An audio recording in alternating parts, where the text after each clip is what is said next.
Unit 1 Lesson 3. To Women.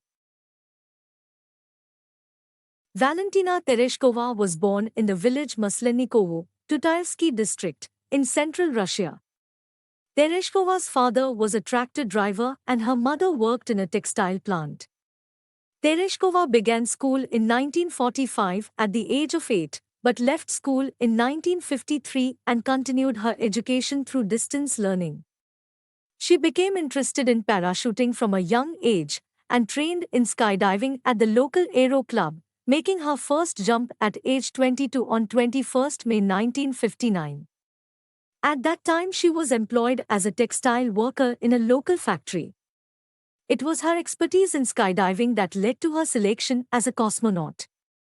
After the flight of Yuri Gagarin, the first human being to travel to outer space, in 1961, the Soviet Union decided to send a woman in space. On 16 February 1962, proletaria Valentina Tereshkova was selected for this project from among more than 400 applicants. Tereshkova had to undergo a series of training that included weightless flights, isolation tests, centrifuge tests, rocket theory, spacecraft engineering, 120 parachute jumps, and pilot training in MiG-15 UTI jet fighters.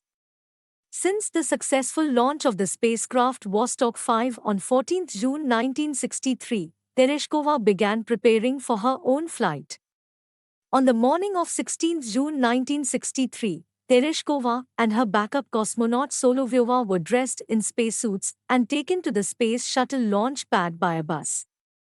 After completing her communication and life support checks, she was sealed inside Vostok 6. Finishing a 2-hour countdown, Vostok 6 launched faultlessly. Although Tereshkova experienced nausea and physical discomfort for much of the flight, she orbited the Earth 48 times and spent almost 3 days in space.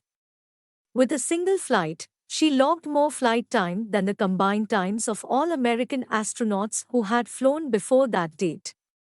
Tereshkova also maintained a flight log and took photographs of the horizon, which were later used to identify aerosol layers within the atmosphere. Vostok 6 was the final Vostok flight and was launched 2 days after Vostok 5, which carried Valary Bykovsy into a similar orbit for 5 days, landing 3 hours after Tereshkova. The two vessels approached each other within 5 kilometers at one point, and from space Tereshkova communicated with Bykovsky and the Soviet leader Khrushchev by radio. Much later, in 1977, Tereshkova earned a doctorate in engineering from Zhukovsky Air Force Academy. Afterwards, she turned to politics. During the Soviet regime, she became one of the presidium members of the Supreme Soviet. Now this living legend is a member in the lower house of the Russian legislature.